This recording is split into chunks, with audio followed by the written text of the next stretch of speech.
Hi, fantastic बच्चा लोग, welcome to fantastic physics once again. 2026 class 12 physics board का exam आ ही गया। अब 2024 में भी मैंने ऐसे ही एग्जाम से पहले पहले इंपॉर्टेंट टॉपिक्स बता दिए थे हर एक चैप्टर का। वो मेरे शॉर्ट सेक्शन में पड़े हुए होंगे, एक बार जाके ज़रूर देख लो। बट इस वीडियो में मैं वो सारी चीज़ नहीं बोलने वाला हूँ। इसमें और भी इम्पॉर्टेंट बेहद खास कुछ बोलने वाला हूँ कि एग्जाम का अगर कुछ घंटा पड़ा हुआ है या एक दिन पड़ा हुआ है तो जो चीज़ आपको देखने ही देखने हैं, जहाँ से क्वेश्चंस आपको ज़रूर मिलेंगे। जैसे कि पहले ही मैं नाम लूँगा डिवाइसेस के। देखना आपके सिलेबस में मूविंग कॉइल गैल्वेनोमीटर, फिर ट्रांसफार्मर, जनरेटर, ये सारे डिवाइसेस हैं। मूविंग कॉइल गैल्वेनोमीटर से आपको वोल्ट मीटर या मूविंग कॉइल गैल्वेनोमीटर से आपको एमीटर बनाने हैं, या फिर वो रे ऑप्टिक्स में टेलीस्कोप मिल जाएंगे, माइक्रोस्कोप मिल जाएंगे, वो सेमीकंडक्टर में आपको मिल जाएंगे, rectifier, full wave, half wave. तो ये जितने भी डिवाइसेस का मैंने नाम बोला, यहाँ से कोई ना कोई एक से या दो से या कभी कभी कोई कोई क्वेश्चन पेपर में 3 डिवाइसेस से क्वेश्चन आ जाते हैं, तो ज़रूर ध्यान लगा के देखना।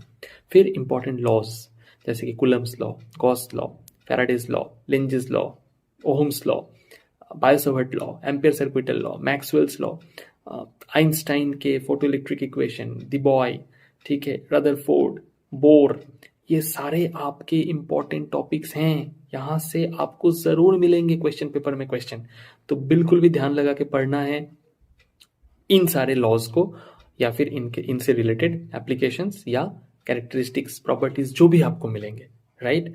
फिर आपको देखने हैं कुछ फिजिकल क्वांटिटीज से ना यूनिट्स डायमेंशन पूछ लेते हैं। तो अब सारे फिजिकल क्वांटिटीज का यूनिट्स डायमेंशन तो याद नहीं रखना होता है, वो तो डिराइव करना होता है। जैसे एग्जांपल, अगर आपको कुलम्स लॉ से रिलेटेड इलेक्ट्रोस्टैटिक कांस्टेंट या परमिटिविटी पूछ ले, तो आपको जरूर याद रखना है कि F equals to K into Q one into Q two by R square. वहां से आपको के का डायमेंशन मिल जाएगा या यूनिट मिल जाएगा, वहां से आपको परमिटिविटी का भी मिल जाएगा। तो ऐसे आपको इन सारे चीज़ों को ध्यान रखना है। तो ये कुछ इंपॉर्टेंट जगह मैंने बोल दिया जहां से आपको क्वेश्चंस मिलने ही मिलने हैं, तो ध्यान लगाना।